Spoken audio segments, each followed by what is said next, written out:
Welcome back, everyone. We're here with round 5, and I just won my round 4 game with Black in the North American Open, and I'm trying to use that momentum to keep on going. And I get 1900, so this is another opportunity with White to keep the upward spiral going. So I get to play e4. We got the Caro-Kann, and I'm very, very happy to see this because I have a good record against the Caro-Kann. I get play d4, and my opponent plays this line with knight to f6. And I'm also happy to see this because there's not much thinking in this line when it comes to white's play, because it's very, very simple. Once I take, my opponent gets doubled pawns. Ooh, doubled pawns. Now, if you look at the quote, we see that Daniel Naroditsky says pawn structure is one of the most overrated things in chess. And I think what he means by that is partly that you shouldn't just trade all your bishops for knights just to double pawns. And there's more to chess than just pawn structure, like piece activity.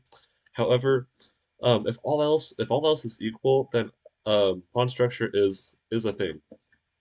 So I'm trying to use that thing by trading pieces. Trading pieces is White's idea because if all the pieces get traded, this over here is not a majority, and this over here is a majority. So in like a king and pawn endgame, or even with like a minor piece endgame, White's gonna have an edge here if he can make a passed pawn with this majority. So I play c3. Obviously, all those trades are quite far away, but I can start somewhere with bishop to f4. So this is the first trade, and I'm not going to really look at the computer here because computer's like, oh, you got to keep the pieces on the board. But no, that's not what I'm trying to do. I'm just trying to get into an endgame where I can grind out my opponent slowly or quickly. So get the first trade, rook to e8, bishop g4, queen to d2. I'm trying to make more trades. Rook to e7. Black's trying to stack on the file, but if black stacks on the file, I just trade the rooks. So I play h3. We get takes, which I'm happy to see. Takes rook to e8, rook to e1, and more trades. So now in 18 moves, I'm already in the endgame that I was wanting. Basically, any endgame with this thing. So I have a bishop versus a knight. Queen and knight is supposed to be better than a queen and bishop, but if the queen and bishop can harmonize, then they can be good too. And just part of the logic for this is that the knight can do what the queen can't, but the bishop and queen can make a battery. So we get knight to e6, and now this is where I start using my time. So knight to e6, what's the idea? Well, knight to f4 is a threat, sort of. Not in this specific move, not in this specific turn, because there is something that white can do after that. You can try to pause the video now to see what that would be. And if you saw queen to e8 check and bishop takes h7, that you have good tactical vision. This is a nice tactic to win the queen. So knight to f4 isn't a threat in this specific moment, but there's a lot of ways for black to just prepare it with like moves like g6. So I played bishop to c4, stepping out of that fork. So now if knight to f4, I still can play this, and then bishop takes f7 would just checkmate. Checkmate. Okay, so black can't play knight to f4, so what does black do instead? Well, my opponent played king to f8, stopping queen to e8, but I think this is quite a suspicious way to stop queen e8. I think g6 and king g7 would be a lot more logical, because the king's on a dark square, very safe from these checks, and this little turtle shell over here is also quite strong, and unbreakable because this f6 is like, it's not very easy to attack because I don't have a dark squared bishop. If I had a dark squared bishop, that would land on like h6. This would be maybe a little dangerous, but since I have a light squared bishop, these pawns are kind of blocking it out.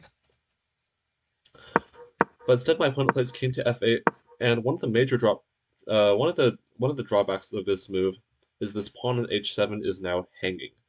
So it doesn't look like a huge deal, and it really isn't, but at one point it might be. So now I play g3 to stop this knight f4 nonsense, and it also stops any queen f4 nonsense, because in some positions, if I get too caught up with attacking these pawns, this queen could just jump in and start yo-yoing, and this would become a draw. So I don't want that to happen, so I just play g3, taking away all of that. So now my opponent plays b5, which I thought was another suspicious move, just because it leaves the c6 pawn as a backward pawn. So now I'm thinking, how can I how can I start rerouting to hit this pawn? So I have two options, bishop back to b3 or bishop to d3. And bishop to d3 would attack this pawn, but the threat is greater than the execution, so I don't want to attack this pawn and basically force my opponent to play g6, which is a good move anyway. Instead, I played bishop to b3 so that I can like attack this pawn when it's good. And also with on b3, this is the Bobby Fischer bishop. Bobby Fischer likes the bishop on b3, so why not be like Robert James Fischer and put the bishop on b3? We're going to attack f7 at some point. And I'm awarded by making this decision because my opponent plays knight to c7, a huge mistake. Because now, you can pause this video and see what happens now, because it's quite bad. Now what happens now is we get queen to h5, a double attack on h7 and f7. So this bishop on b3 is attacking f7. This queen jumps over here to attack here. And you can't defend both of here's because there's not enough pieces to do that. This knight's useless, and this queen can't jump to g6. So my opponent can only defend one, so he decides to defend this pawn instead of this pawn, because this pawn does result in checkmate. So we get queen to e7, and now I grab this pawn, and my opponent gives a check, but luckily my opponent cannot give a second check because this queen guards on the backwards diagonal. So my opponent now is starting to just become desperate, trying to like move the pieces close to my king to try to get a perpetual or something. However, I've already taken a pawn. I don't have to go for more pawns like queen h8 and trying to like take another pawn. This isn't necessary. And this was actually just result in a draw because this queen's too far from my king. Queen e4 would just be a lot of checks. So I already got a pawn, I'm already up on material, so I can just consolidate, move the pieces back, and just hold everything together, and then start forcing some trades. So now if I just make some trades, king and pawn in games usually winning with an extra pawn. This is no exception. My opponent plays queen to e2, and now I play queen f3, attacking this pawn and threatening to trade. If my opponent trades, it's pretty hopeless. Bishop's going to be better than the knight with pawns on both sides of the board. c6 is also a weakness. My king is quite active in the center, so my opponent doesn't do that. Instead, takes on b2, but now I take on c6. Now I have a very dangerous central passed pawn, and I'm also very close to his king. So queen to e2, check, pick up this pawn with check, and now I'm quite sure that I'm going to win this game because I'm just up too many pawns, and I also have this passed pawn. So king to f8, and now I play d5. Now the idea with d5 is after like knight g5, queen check, and this happened in the game, and my opponent resigned. But my idea was just to check, check, and then queen c7, which would result in a checkmate, like this. And my opponent can block with the queen, but if my opponent blocked with the queen, I would just trade and just trap this knight on g5, which is kind of funny. It just traps bishop c2, just traps the knight. Can't go here, can't go here, can't go here. And I'm just trying to go h4, eating the knight, which is very, very funny.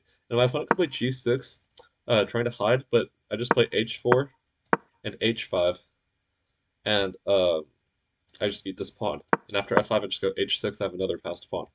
So this is just absolutely hopeless. So my opponent can't trade queens, which is why my opponent just resigns after queen to b8 to check. My opponent could have played queen to e4 check, and my plan was to play king h2 because I guard this pawn. But apparently my opponent can play knight g5, and now after check, even though I'm up two pawns, this pawn is kind of weird. This knight's just jumping to e4, and I can't play f3 to stop it. I can play bishop c2, but then this knight gets kind of jumpy. I can't go to g2 because of a fork. So now the king comes in. It's kind of, I'm pretty sure I would have won this game, but it's more sloppy than I would have liked.